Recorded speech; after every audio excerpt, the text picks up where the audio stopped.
ನಮಸ್ಕಾರ ಗೆಳೆಯರೇ, ಫಸ್ಟ್ ಕನ್ನಡಕ್ಕೆ ಸ್ವಾಗತ. ಇದು ಎಡಿಟರ್ ಸ್ಪೆಷಲ್.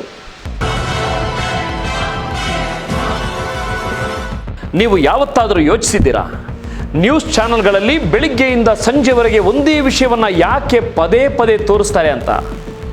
ಜಗತ್ತಿನ ಯಾವುದೋ ಮೂಲೆಯಲ್ಲಿ ಯುದ್ಧ ಶುರುವಾದಾಗ ನಿಮ್ಮೆಲ್ಲರ ಗಮನ ಆ ಬಾಂಬ್ ಸದ್ದಿನ ಕಡೆ ಹೋದಾಗ ತೆರೆಮರೆಯಲ್ಲಿ AC ರೂಮ್ಗಳಲ್ಲಿ ಕುಳಿತ ಜಗತ್ತಿನ ಅತಿ ಶ್ರೀಮಂತರು ಮತ್ತು ರಾಜಕಾರಣಿಗಳು ಯಾವ ಆಟ ಆಡ್ತಿರ್ತಾರೆ ಗೊತ್ತಾ? 2026ರ ಆರಂಭದಲ್ಲಿ ಇಡೀ ಜಗತ್ತು 3ನೇ ಮಹಾಯುದ್ಧದ ಭೀತಿಯಲ್ಲಿತ್ತು. ಅಮೆರಿಕ ಮತ್ತು ಇರಾನ್ ನಡುವೆ ಯುದ್ಧದ ಕಾರ್ಮೋಡಗಳು ಕವಿದಿದ್ದವು. ಟಿವಿ ಆನ್ ಮಾಡಿದರೆ ಸಾಕು ಕ್ಷಿಪಣಿಗಳೇ ಹಾರಾಡ್ತಿದ್ವು. ಆದರೆ ಇದೇ ಯುದ್ಧದ ಸದ್ದಿನಲ್ಲಿ 2 ಅತಿ ದೊಡ್ಡ ಜಾಗತಿಕ ಹಗರಣಗಳು ಸದ್ದಿಲ್ಲದೆ ಸಮಾಧಿಯಾಗುತ್ತಿದ್ದವು. ಒಂದು ಕಡೆ ಜಗತ್ತಿನ ಪ್ರಭಾವಿ ರಾಜಕಾರಣಿಗಳು, ಉದ್ಯಮಿಗಳ ಲೈಂಗಿಕ ಹಗರಣಗಳ ಕರಾಳ ಮುಖವನ್ನು ಬಯಲು ಮಾಡಬೇಕಿದ್ದ ಎಪ್ಸ್ಟೀನ್ ಫೈಲ್ಸ್, ಮತ್ತೊಂದು ಕಡೆ ಬರೋಬ್ಬರಿ $250 ದಶಲಕ್ಷ ಲಂಚದ ಆರೋಪ ಹೊತ್ತಿದ್ದ ಭಾರತದ ಅತಿದೊಡ್ಡ ಉದ್ಯಮಿ ಗೌತಮ್ ಅದಾನಿ ಅವರ SEC ವಂಚನೆ ಪ್ರಕರಣ. ಇವತ್ತಿನ ಈ ವಿಡಿಯೋದಲ್ಲಿ ನಾವು ವ್ಯಾಗ್ ದ ಡಾಗ್ ಅಂದರೆ ಯುದ್ಧವನ್ನು ಸೃಷ್ಟಿಸಿ ಜನರ ಗಮನವನ್ನು ಬೇರೆಡೆ ಸೆಳೆಯುವ ಆ ಮೈಂಡ್ ಗೇಮ್ ಬಗ್ಗೆ ಎಳೆಯಾಗಿ ಬಿಡಿಸಿಡಲಿದ್ದೇವೆ. ಕಣ್ಣಿಗೆ ಕಾಣುವ ಯುದ್ಧಕ್ಕೂ ಕಣ್ಮರೆಯಾಗುತ್ತಿರುವ ಕಾರ್ಪೊರೇಟ್ ಕೇಸ್ಗಳಿಗೂ ಇರುವ ಆ ಶಾಕಿಂಗ್ ಕನೆಕ್ಷನ್ ಏನು? ಬನ್ನಿ ಶುರು ಮಾಡೋಣ. ಎಪ್ಸ್ಟೀನ್ ಫೈಲ್ಸ್ ಮತ್ತು ಜಾಗತಿಕ ಎಲೈಟ್ ಕ್ಲಬ್. ಮೊದಲಿಗೆ ನಾವು 2026ರ ಫೆಬ್ರವರಿ ತಿಂಗಳಿಗೆ ಹೋಗೋಣ. ಅಮೆರಿಕದ ಜಸ್ಟಿಸ್ ಡಿಪಾರ್ಟ್ಮೆಂಟ್ ಬರೋಬ್ಬರಿ 3 ಮಿಲಿಯನ್ ಪುಟಗಳ ಜೆಫ್ರಿ ಎಪ್ಸ್ಟೀನ್ ದಾಖಲೆಗಳನ್ನು ರಿಲೀಸ್ ಮಾಡಿತು. ಎಪ್ಸ್ಟೀನ್ ಅನ್ನೋದು ಕೇವಲ ಒಬ್ಬ ವ್ಯಕ್ತಿಯ ಹೆಸರಲ್ಲ, ಅದೊಂದು ಜಾಗತಿಕ ಎಲೈಟ್ ಜನರ ಭೂಗತ ಜಾಲ. ಈ ಫೈಲ್ಗಳಲ್ಲಿ ಏನಿತ್ತು ಇಡೀ ಜಗತ್ತಿಗೆ ಗೊತ್ತಿದೆ. ಅಮೆರಿಕದ ಮಾಜಿ ಅಧ್ಯಕ್ಷರು, ಬ್ರಿಟನ್ ರಾಜಮನೆತದ ಪ್ರಿನ್ಸ್ ಆಂಡ್ರೂ, ತಂತ್ರಜ್ಞಾನ ದಿಗ್ಗಜರಾದ ಎಲನ್ ಮಸ್ಕ್, ಪೀಟರ್ ಥಿಯೆಲ್ ಮತ್ತು ಹಾಲಿ ವಾಣಿಜ್ಯ ಕಾರ್ಯದರ್ಶಿ ಹೊವಾರ್ಡ್ ಲುಟ್ನಿಕ್ ಅವರ ಹೆಸರುಗಳ ಜತೆಗೆ ಭಾರತದವರ ಹೆಸರುಗಳೂ ಇವೆ. ಅಮೆರಿಕದ ಜನತೆಗೆ ಈ ಫೈಲ್ಗಳು ಸಿಡಿಸಿದ ಬಾಂಬ್ ಅಂತಿಂಥದ್ದಲ್ಲ. ಜಗತ್ತಿನ ದೊಡ್ಡ ದೊಡ್ಡ ಹುದ್ದೆಗಳಲ್ಲಿ ಕೂತವರೆಲ್ಲ ತೆರೆಮರೆಯಲ್ಲಿ ಒಬ್ರಿಗೊಬ್ರು ಹೇಗೆ ರಕ್ಷಣೆ ಕೊಡ್ತಾರೆ, ತೆರಿಗೆ ಹೇಗೆ ವಂಚಿಸ್ತಾರೆ ಅನ್ನೋದು ಇಲ್ಲಿ ಬಯಲಾಗಿತ್ತು. ಆದರೆ ಈ ವಿಚಾರ ಮೈನ್ ಸ್ಟ್ರೀಮ್ ನ್ಯೂಸ್ ಚಾನೆಲ್ಗಳಲ್ಲಿ ಬ್ರೇಕಿಂಗ್ ನ್ಯೂಸ್ ಆಗಿ ಈ ಪ್ರಭಾವಿಗಳ ತಲೆದಂಡ ಆಗಬೇಕು ಅನ್ನುವಷ್ಟರಲ್ಲಿ ದಿಢೀರನೆ ಅಮೆರಿಕ ಮತ್ತು ಇರಾನ್ ನಡುವೆ ಯುದ್ಧದ ವದಂತಿಗಳು ಶುರುವಾದವು. ಜನ ದಡ್ರಲ್ಲ. ಸೋಷಿಯಲ್ ಮೀಡಿಯಾದಲ್ಲಿ ಯುವಕರು ಈ ಯುದ್ಧವನ್ನು ನೇರವಾಗಿ ಆಪರೇಷನ್ ಎಪ್ಸ್ಟೀನ್ ಡಿಸ್ಟ್ರಾಕ್ಷನ್ ಅಂತಲೇ ಕರೆಯೋಕೆ ಶುರು ಮಾಡಿದರು. ಡ್ರಾಪ್ ಸೈಟ್ ನ್ಯೂಸ್ ನಡೆಸಿದ ಪೋಲ್ ಪ್ರಕಾರ 52% ಅಮೆರಿಕನ್ನರು ಎಪ್ಸ್ಟೀನ್ ಫೈಲ್ಗಳಿಂದ ಜನರ ಗಮನ ಬೇರೆಡೆ ಸೆಳೆಯೋಕೆನೇ ಟ್ರಂಪ್ ಆಡಳಿತ ಇರಾನ್ ಮೇಲೆ ದಾಳಿ ಮಾಡ್ತಿದೆ ಅಂತ ಹೇಳ್ತಿದ್ದಾರೆ. ಅಮೆರಿಕದ ಸೆನೆಟರ್ ಜೆಫ್ ಮೆರ್ಕ್ಲೆ ಮತ್ತು Republican congressman Thomas Massie ಕೂಡ ಇದೇ ವಾದವನ್ನು ಬೆಂಬಲಿಸಿದ್ರು. ಇತಿಹಾಸದಲ್ಲಿ ಇದೇನು ಹೊಸದಲ್ಲ ಗೆಳೆಯರೆ. ಇದನ್ನೇ ಪೊಲಿಟಿಕಲ್ ಸೈನ್ಸ್ನಲ್ಲಿ ವ್ಯಾಗ್ ದ ಡಾಗ್ ಎಫೆಕ್ಟ್ ಅಂತಾರೆ. 1998ರಲ್ಲಿ ಬಿಲ್ ಕ್ಲಿಂಟನ್ ಅವರು ತಮ್ಮ ಸೆಕ್ಸ್ ಸ್ಕ್ಯಾಂಡಲ್, ಮೋನಿಕಾ ಲೆವಿನ್ಸ್ಕಿ ನೆನಪಿದೆಯಲ್ಲ, ಆ ಸೆಕ್ಸ್ ಸ್ಕ್ಯಾಂಡಲ್ ಮುಂಚೆ ಹಾಕಲು ಸುಡಾನ್ ಮತ್ತು ಇರಾಕ್ ಮೇಲೆ ಬಾಂಬ್ ಹಾಕಿಸಿದ್ರು. ಈಗ 2026ರಲ್ಲೂ ಅದೇ ಆಟ ರಿಪೀಟ್ ಆಗ್ತಿದೆ ಅಷ್ಟೇ. ಆದರೆ ಈ ಬಾರಿ ಯುದ್ಧದ ಹೊಗೆಯಲ್ಲಿ ಕಳೆದು ಹೋಗಿದ್ದು ಕೇವಲ ಎಪ್ಸ್ಟೀನ್ ಹಗರಣ ಮಾತ್ರವಲ್ಲ, ಭಾರತದ ಅತಿ ದೊಡ್ಡ ಉದ್ಯಮಿಯ ಕೇಸ್ ಕೂಡ. ನಾವೀಗ ಅಮೆರಿಕದ ಇರಾನ್ ವಾರ್ ರೂಮ್ನಿಂದ ಹೊರಬಂದು ನ್ಯೂಯಾರ್ಕ್ನ ಬ್ರೂಕ್ಲಿನ್ ಫೆಡರಲ್ ಕೋರ್ಟ್ಗೆ ಹೋಗೋಣ. ನವೆಂಬರ್ 2024ರಲ್ಲಿ ಅಮೆರಿಕದ ಸೆಕ್ಯೂರಿಟೀಸ್ ಅಂಡ್ ಎಕ್ಸ್ಚೇಂಜ್ ಕಮಿಷನ್ ಅಂದರೆ SEC ಗೌತಮ್ ಅದಾನಿ ಮತ್ತು ಅವರ ಅಳಿಯ ಸಾಗರ್ ಅದಾನಿ ಮೇಲೆ ಒಂದು ಭಯಂಕರವಾದ ಕೇಸ್ ಹಾಕಿತ್ತು. ಆರೋಪ ಏನಿತ್ತು ಗೊತ್ತಾ? ಭಾರತದಲ್ಲಿ ಸೋಲಾರ್ ಎನರ್ಜಿ ಪ್ರಾಜೆಕ್ಟ್ ಕಾಂಟ್ರಾಕ್ಟ್ ಪಡೀಲಿಕ್ಕೆ $250 ಮಿಲಿಯನ್ ಹೆಚ್ಚು ಹಣವನ್ನು, ಅಂದರೆ ಸುಮಾರು 2,000 ಕೋಟಿ ರೂಪಾಯಿಗೂ ಹೆಚ್ಚು ಹಣವನ್ನು ಭಾರತೀಯ ಅಧಿಕಾರಿಗಳಿಗೆ ನೀಡಿದ್ದಾರೆ ಅನ್ನೋದು. ಇದನ್ನು ಮುಚ್ಚಿಟ್ಟು ಅಮೆರಿಕದ ಹೂಡಿಕೆದಾರರಿಗೆ ಸುಳ್ಳು ಹೇಳಿ $750 ಮಿಲಿಯನ್ ಬಾಂಡ್ ಮೂಲಕ ದುಡ್ಡು ಎತ್ತಿದ್ದಾರೆ ಅಂತ SEC ವಾದಿಸಿತ್ತು. ಶುರುವಿನಲ್ಲಿ ಇದು ಇಡೀ ಜಗತ್ತಿನ ಬಿಸ್ನೆಸ್ ಲೋಕವನ್ನೇ ನಡುಗಿಸಿತ್ತು. ಆದರೆ ಯಾವಾಗ ಜಗತ್ತಿನ ಕಣ್ಣು ಇರಾನ್ ಯುದ್ಧದ ಕಡೆ ತಿರುಗಿತೋ, ಇಲ್ಲಿ ಅದಾನಿ ಪರ ವಕೀಲರು ತಮ್ಮ ಮಾಸ್ಟರ್ ಸ್ಟ್ರೋಕ್ ಪ್ಲೇ ಮಾಡಿದ್ರು. ಮಾರ್ಚ್ ಮತ್ತು ಏಪ್ರಿಲ್ನಲ್ಲಿ ಯುದ್ಧದ ಸುದ್ದಿಗಳು ಪೀಕ್ನಲ್ಲಿದ್ದಾಗ ಗೌತಮ್ ಅದಾನಿ ವಕೀಲರು ನ್ಯೂಯಾರ್ಕ್ ಕೋರ್ಟ್ನಲ್ಲಿ ಈ ಕೇಸನ್ನೇ ಸಂಪೂರ್ಣವಾಗಿ ಡಿಸ್ಮಿಸ್ ಅಂದರೆ ವಜಾ ಮಾಡುವಂತೆ ಅರ್ಜಿ ಹಾಕಿದರು. ಅದಾನಿ ವಕೀಲರು ನ್ಯಾಯಾಲಯದ ಮುಂದಿಟ್ಟ ಆ 4 ಡೇಂಜರಸ್ ಪಾಯಿಂಟ್ಸ್ ಯಾವುವು ಗೊತ್ತಾ ನಿಮಗೆ? 1, ವ್ಯಾಪ್ತಿ ಇಲ್ಲ ಅಂತೆ, ಅಂದರೆ ನೋ ಜ್ಯೂರಿಸ್ಡಿಕ್ಷನ್. ಗೌತಮ್ ಅದಾನಿ ಮತ್ತು ಸಾಗರ್ ಅದಾನಿ ಅಮೆರಿಕನ್ ಪ್ರಜೆಗಳಲ್ಲ, ಅವರು ಭಾರತದಲ್ಲಿದ್ದಾರೆ. ಲಂಚದ ಡೀಲ್ ನಡೆದಿದೆ ಎನ್ನಲಾದ ಜಾಗ ಭಾರತ. ಹೀಗಿರುವಾಗ ಅಮೆರಿಕದ ಕೋರ್ಟ್ಗೆ ವಿಚಾರಣೆ ಮಾಡುವ ಅಧಿಕಾರವೇ ಇಲ್ಲ ಅಂತ ವಾದಿಸಿದ್ರು.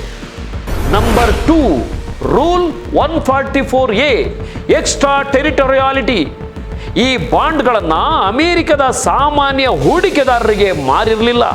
ಬದಲಿಗೆ ರೂಲ್ 144A ಅಡಿಯಲ್ಲಿ ವಿದೇಶಿ ಸಂಸ್ಥೆಗಳ ಮೂಲಕ ಕೇವಲ ಅರ್ಹ ಹೂಡಿಕೆದಾರರಿಗೆ ಮಾತ್ರ ಮಾರಲಾಗಿತ್ತು. ಹೀಗಾಗಿ ಈ ಕೇಸ್ಗೆ ಅಮೆರಿಕದ ಕಾನೂನುಗಳು ಅನ್ವಯಿಸುವುದಿಲ್ಲ ಅನ್ನೋದು 2ನೇ ಪ್ರಬಲ ವಾದವಾಗಿತ್ತು. ನಂಬರ್ 3, ನಷ್ಟವೇ ಆಗಿಲ್ಲ. No investor harm. ಇದು ಅತ್ಯಂತ ಇಂಟ್ರೆಸ್ಟಿಂಗ್ ಪಾಯಿಂಟ್. SEC ತನ್ನ ಕಂಪ್ಲೇಂಟ್ನಲ್ಲಿ ಹೂಡಿಕೆದಾರರಿಗೆ ಎಷ್ಟು ಕೋಟಿ ನಷ್ಟವಾಗಿದೆ ಅಂತ ಹೇಳೇ ಇಲ್ಲ. ಯಾಕಂದ್ರೆ 2024ರಲ್ಲಿ ಆ ಬಾಂಡ್ಗಳ ಅಸಲು ಮತ್ತು ಬಡ್ಡಿಯನ್ನು ಹೂಡಿಕೆದಾರರಿಗೆ ಕ್ಲಿಯರ್ ಮಾಡಲಾಗಿದೆ. ನಷ್ಟವೇ ಆಗಿಲ್ಲ ಅಂದಮೇಲೆ ವಂಚನೆ ಕೇಸ್ ಹೇಗೆ ನಿಲ್ಲುತ್ತೆ? ನಂಬರ್ 4, ಪಫರಿ. ಭಾರತದಲ್ಲಿ ನಡೆದ ಭ್ರಷ್ಟಾಚಾರದ ಬಗ್ಗೆ ಅದಾನಿ ಗ್ರೂಪ್ನ ವರದಿಗಳಲ್ಲಿ ಯಾವುದೇ ನಿರ್ದಿಷ್ಟ ದೃಢಪಡಿಸಬಹುದಾದ ಸುಳ್ಳು ಹೇಳಿಕೆಗಳು ಇರಲಿಲ್ಲ. ಇದ್ದರೂ ಅವು ಕೇವಲ ಪಫರಿ ಅಂದರೆ ವ್ಯಾವಹಾರಿಕ ಪ್ರಚಾರಕ್ಕಾಗಿ ಮಾಡಿದ ಉತ್ಪ್ರೇಕ್ಷಿತ ಹೊಗಳಿಕೆಯ ಮಾತುಗಳು ಅಷ್ಟೇ ಹೊರತು ಹೂಡಿಕೆದಾರರ ಮೇಲೆ ಪರಿಣಾಮ ಬೀರುವ ಗಂಭೀರ ವಂಚನೆಯ ಹೇಳಿಕೆಗಳಲ್ಲ ಅಂತ ವಾದಿಸಲಾಯಿತು. ಏಪ್ರಿಲ್ 7, 8, 2026ರಂದು ನ್ಯೂಯಾರ್ಕ್ನ ಈಸ್ಟರ್ನ್ ಡಿಸ್ಟ್ರಿಕ್ಟ್ ಕೋರ್ಟ್ ಈ ವಜಾ ಅರ್ಜಿಯನ್ನು ಆಲಿಸಲು ಸಮ್ಮತಿ ಸೂಚಿಸಿತು. ಇದು ಅದಾನಿ ಗ್ರೂಪ್ಗೆ ಸಿಕ್ಕ ಅತ್ಯಂತ ದೊಡ್ಡ ಕಾನೂನಾತ್ಮಕ ರಿಲೀಫ್. ಈ ಸುದ್ದಿ ಹೊರಬಿದ್ದ ತಕ್ಷಣ ಏನಾಯಿತು ಗೊತ್ತಾ? ಷೇರುಪೇಟೆಯ ಸಂಭ್ರಮ ಮತ್ತು ಮಾಧ್ಯಮದ ಮರೆವು. ಏಪ್ರಿಲ್ 8, 2026 ಕೋರ್ಟ್ ವಜಾ ಅರ್ಜಿಯನ್ನು ಆಲಿಸಲು ಒಪ್ಪಿಕೊಂಡ ತಕ್ಷಣ ಭಾರತದ ಷೇರುಪೇಟೆ ಹುಚ್ಚೆದ್ದು ಕುಡಿಯಿತು. ಅದಾನಿ ಗ್ರೀನ್ ಎನರ್ಜಿ ಮತ್ತು ಅದಾನಿ ಟೋಟಲ್ ಗ್ಯಾಸ್ ಷೇರುಗಳು ಬರೋಬ್ಬರಿ 13% ಜಿಗಿದವು. ಅದಾನಿ ಎಂಟರ್ಪ್ರೈಸಸ್ 11% ಏರಿತು. Ambuja cement 10% upper circuit hit ಆಯಿತು. ಒಂದೇ ದಿನದಲ್ಲಿ ಅದಾನಿ ಗ್ರೂಪ್ನ ಮಾರ್ಕೆಟ್ ವ್ಯಾಲ್ಯೂ ಸುಮಾರು $11 ಬಿಲಿಯನ್, ಅಂದರೆ 90,000 ಕೋಟಿಗೂ ಹೆಚ್ಚಾಯಿತು. ಗಮನಿಸಿ ಗೆಳೆಯರೆ, ಷೇರುಪೇಟೆಗೆ ನೈತಿಕತೆ, ಲಂಚ, ಹಗರಣ ಇವುಗಳೆಲ್ಲ ಬೇಕಿಲ್ಲ. ಕೇಸ್ ಟೆಕ್ನಿಕಲ್ ಆಗಿ ಡಿಸ್ಮಿಸ್ ಆಗುವ ಸುಳಿವು ಸಿಕ್ಕರೆ ಸಾಕು, ಹೂಡಿಕೆದಾರರು ದುಡ್ಡು ಸುರಿತಾರೆ. ಆದರೆ ಇಷ್ಟೆಲ್ಲ ದೊಡ್ಡ ಬೆಳವಣಿಗೆ ಆಗ್ತಿದ್ರು ನಮ್ಮ ಮೈನ್ ಸ್ಟ್ರೀಮ್ ನ್ಯೂಸ್ ಚಾನೆಲ್ಗಳಲ್ಲಿ ಇದರ ಬಗ್ಗೆ ಗಂಭೀರ ಚರ್ಚೆಗಳು ಏಕೆ ನಡೆಯಲಿಲ್ಲ?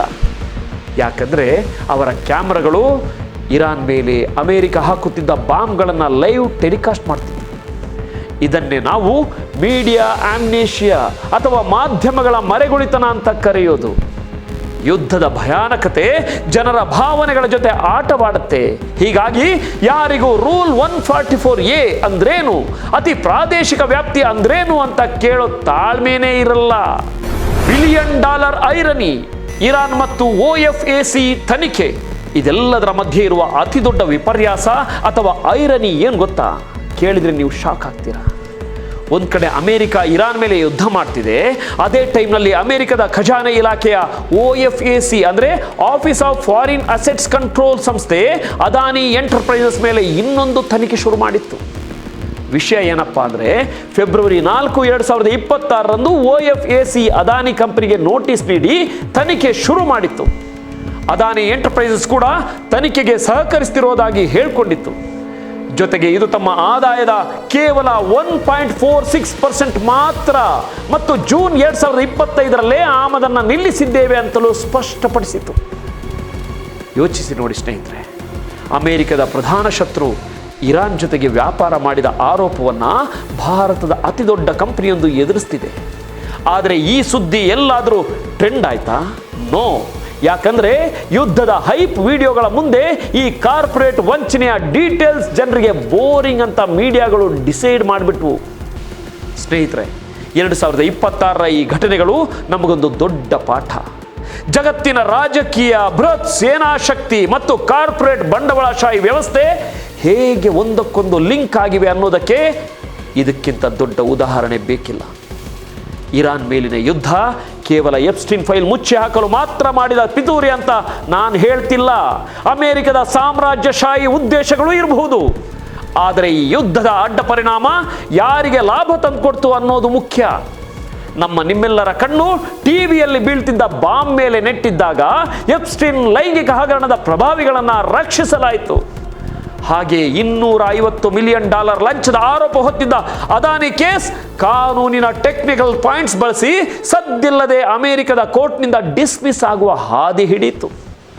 ಅಮೆರಿಕದ ಮತ್ತು ಭಾರತ ಸರ್ಕಾರಗಳ ಕಾರ್ಯತಂತ್ರದ ಪಾಲುದಾರಿಕೆಗೆ ಅಂದರೆ ಸ್ಟ್ರಾಟಜಿಕ್ ಪಾರ್ಟ್ನರ್ಶಿಪ್ಗೆ ಈ ಕೇಸ್ ಡಿಸ್ಮಿಸ್ ಆಗೋದು ಎರಡೂ ಕಡೆಗೂ ಲಾಭದಾಯಕವಾಗಿತ್ತು. ಹೀಗಾಗಿ ಯಾವುದೇ ಗದ್ದಲವಿಲ್ಲದೆ ನ್ಯಾಯಾಲಯದಲ್ಲಿ ಪ್ರಾಥಮಿಕ ವಿಜಯ ಸಿಕ್ಕಿಬಿಟ್ಟಿತು. ನೀವು ಮತ್ತು ನಾವು ನಾಳಿನ ದೇಶದ ಭವಿಷ್ಯ. ಟಿವಿಯಲ್ಲಿ ಬ್ರೇಕಿಂಗ್ ನ್ಯೂಸ್ ಅಂತ ಬರುವ ನಿಮ್ಮ ಭಾವನೆಗಳ ಜೊತೆ ಆಟವಾಡುವ ಸುದ್ದಿಗಳನ್ನು ಮಾತ್ರ ನೋಡಬೇಡಿ. ವ್ಯವಸ್ಥೆ ಏನನ್ನ ಮುಚ್ಚಿಡಲಿಕ್ಕೆ ಪ್ರಯತ್ನಿಸ್ತಿದೆ ಅಂತ ಪ್ರಶ್ನಿಸಿ. ವಂಚನೆ, ಭ್ರಷ್ಟಾಚಾರ ಮತ್ತು ಎಲೈಟ್ ಜನರ ಹಗರಣಗಳು ಯಾವಾಗಲೂ ರಾಷ್ಟ್ರೀಯ ಭದ್ರತೆ ಮತ್ತು ಯುದ್ಧದ ನೆಪದಲ್ಲಿಯೇ ಮುಚ್ಚಿ ಹೋಗುತ್ತವೆ ಅನ್ನೋದು ಇತಿಹಾಸ ಕಲಿಸಿರೋ ಪಾಠ. ಆ ಪಾಠ 2026ರಲ್ಲೂ ರಿಪೀಟ್ ಆಗ್ತಿದೆ ಅಷ್ಟೇ. ನಿಮ್ಮ ಅನಿಸಿಕೆಗಳೇನು? ಈ ಡಿಸ್ಟ್ರಾಕ್ಷನ್ ಗೇಮ್ ಬಗ್ಗೆ ನೀವೇನು ಯೋಚಿಸ್ತೀರಾ? ಕಮೆಂಟ್ ಮಾಡಿ. ಈ ವಿಡಿಯೋವನ್ನು ನಿಮ್ಮ ಸ್ನೇಹಿತರಿಗೆ ಶೇರ್ ಮಾಡಿ. ವಾಸ್ತವವನ್ನು ಪ್ರಶ್ನಿಸೋದನ್ನು ಯಾವತ್ತೂ ನಿಲ್ಲಿಸಬೇಡಿ. ಯಾಕಂದರೆ ಇದು ಕೇವಲ ಸುದ್ದಿ ಅಥವಾ ಸುದ್ದಿಯ ವಿಶ್ಲೇಷಣೆ ಅಲ್ಲ, ಇದೊಂದು ಚಳುವಳಿ. ನೋಡ್ತಾ ಇರಿ ಫಸ್ಟ್ ಕನ್ನಡ. ಆಗೋದಲ್ಲ ಒಳ್ಳೆಯದಕ್ಕೆ. ನಮಸ್ಕಾರ.